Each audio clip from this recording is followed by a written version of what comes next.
Duplicate voter मतलब एक voter अनेक बार वोटिंग कर रहा है. ದ್ವಿಪ್ರತಿಯ ಮತದಾರರ ಏನು ಪಟ್ಟಿ ಇರ್ತದೆ ಅದರಲ್ಲಿ ಒಬ್ಬ ಮತದಾರ ಹಲವಾರು ಬಾರಿ ಅವರ ಹೆಸರುಗಳು ಮತಪಟ್ಟಿಯಲ್ಲಿ चार अलग ಬರ್ತಕ್ಕಂಥದ್ದು. अलग पोलिंग बूथ में वोट डाल रहा है.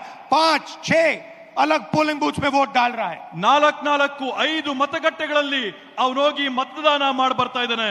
ऐसे तकरीबन 12,000 वोटर हैं. ಈ ರೀತಿಯಾದಂತದ್ದು ಸರಿಸಮಾನವಾಗಿ 12,000 मतಗಳು ಇವತ್ತು ನಾವು ಕಂಡಿದ್ದೇವೆ. फेक एंड इनवैलिड एड्रेस मतलब इनका पता नहीं है या फिर 0 नंबर एड्रेस है. ನಕಲಿಯಾದಂತ ವಿಳಾಸಗಳಲ್ಲಿ ಅವರ ವಿಳಾಸ ಸಿಗದೇ ಇದ್ದಂತವರು ಈ ಪಟ್ಟಿಗಳಲ್ಲಿದ್ದಾರೆ. तकरीबन 40,000 ऐसे वोट हैं. ಹತ್ತತ್ರ 40,000 ಈ ರೀತಿಯಾಗಿ ವಿಳಾಸ ಸಿಗದೇ ಇದ್ದಂತ ಮತದಾರರು ನಾವು ಗುರುತಿಸಿದ್ದೇವೆ.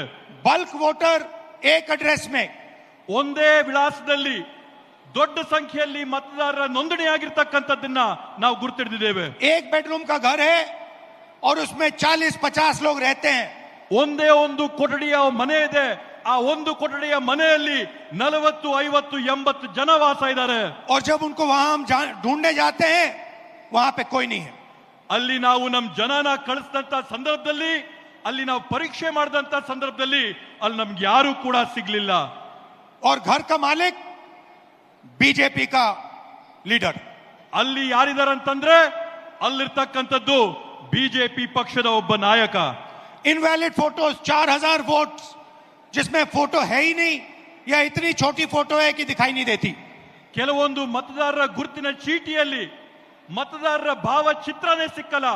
4,000 ಈ ರೀತಿಯಾದಂತಹ ಪ್ರಕರಣಗಳನ್ನ ನಾವು ನೋಡಿದ್ದೇವೆ. और 34,000 तकरीबन 34,000 वोट जहां फॉर्म 6 को मिसयूज किया गया है. ಮತ್ತೆ ಅದ್ರ ಜೊತೆಗೆ ವಿಶೇಷವಾಗಿ ಸುಮಾರು 32,000 ಪ್ರಕರಣಗಳಲ್ಲಿ ಮತದಾರರ ಪಟ್ಟಿಯಲ್ಲಿ ನಮೂನೆ 6ರಲ್ಲಿ ಏನು ನೂತನವಾಗಿ ಮತನ ಹಾಕೋಬೇಕೋ ಅದರಲ್ಲಿ ನಾವು ಅವ್ಯವಹಾರ ಕಂಡಿದ್ದೇವೆ. फॉर्म 6 फर्स्ट टाइम वोटर्स के लिए होती है.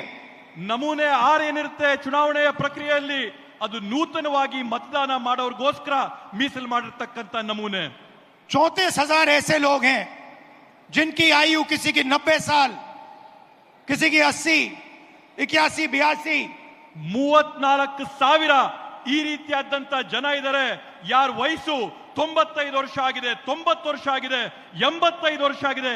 ಈ ರೀತಿಯಾದಂತ 34,000 ಜನ ಅಲ್ಲಿದ್ದಾರೆ. इस प्रकार से 1 लाख वोट इलेक्शन कमीशन और बीजेपी ने चोरी किया है.